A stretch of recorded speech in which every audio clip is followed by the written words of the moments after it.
আসসালামু আলাইকুম সবাইকে। আজকে মির্জা আব্বাস আসছে আপনার পিন্টুর বিচার চাইতে আসছে, বুঝছেন? তো এতদিন পরে মির্জা আব্বাসের মনে হয়েছে যে পিন্টুরে জেলখানার ভিতরে সে মারা যায় নাই, তাকে হত্যা করা হয়েছে, বুঝছেন? তো এই কথাটা আমরা অনেকদিন আগে থেকে গলা ফাটায়া বলে আসতেছি। মির্জা আব্বাস সাহেব, আপনি এতদিন পরে আইসা মানুষের সামনে বলছেন আর কি। আপনাদের তো মূল এজেন্ডা হওয়া উচিত ছিল এইগুলা।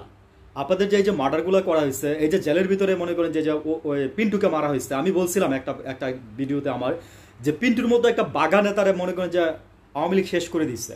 বিডিআর পিলখানার হত্যাকাণ্ডের সাথে মানে ওনাকে এই মানে বিডিআর পিলখানার হত্যাকাণ্ডটার পরেই পিন্টুকে ধরা হয়েছে, ঠিক আছে? আপনি পুরান ঢাকার তো, লালবাগ না আপনার এলাকার, এই জন্য আপনি আজকে পিন্টুর বিচার চেতে আসছেন কেন ভাই? এতদিন আপনি কই ছিলেন মির্জা আব্বাস সাহেব? পিন্টুরে যে মেরে ফেলছে সেটা আমি বলি নাই অনেক আগে?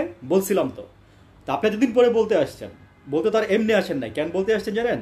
ইউনূস সরকারের চাপে ফেলার জন্য আসছেন। হ্যাঁ, আপনার মোটিভটা ছিল এইটাই। আপনি পাশাপাশি আরেকটা কথা বলছেন যেটা আমিও বলতে চাইছিলাম, এখানে আপনার সাথে আমার একটু মিলে যায়। সেটা কি জানেন?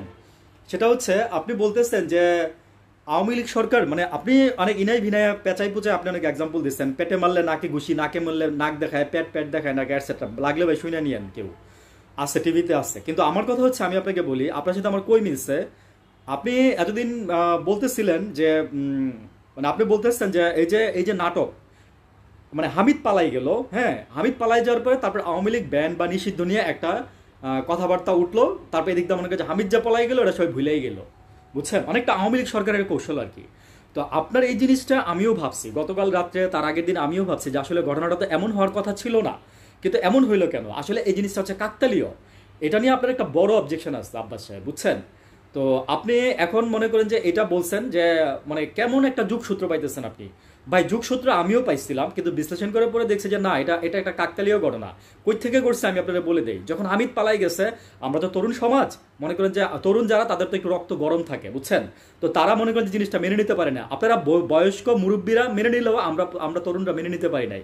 দ্যাটস ওয়াই মনে করেন যে হাসনাত ভাই, নাহিদ, আসিফ এরা স্ট্যাটাস দিয়ে মনে করে যে এভাবে নেমে গেছে। আপনি বলতেছেন যে সব জায়গায় মিছিল মিটিং সমাবেশ বন্ধ শাহবাগ এলাকার মধ্যে, এইখানে তারা করলো কিভাবে? সরকারের যুগ সাজসে নাটক, মাইন্ড ইউর মানে কি বলবো, যে ল্যাঙ্গুয়েজ, এভাবেই বললাম কথাটা। আপনার কথাটা আপনি স্মরণ রাখেন। হ্যাঁ, আপনি যেটা বলছেন সেটা মারাত্মক একটা খারাপ কথা বলছেন মির্জা আব্বাস সাহেব, বুঝছেন? আপনি পুরান ঢাকার নেতা নেতা আপনারা কিন্তু মনে করেন যে ধুতি খুইলা দিছে, ঠিক আছে? কথা এখন থেকে সবাই বলবে, মানুষ সবাই বলবে। উইথ ডিউ রেসপেক্ট কথাগুলো বললাম।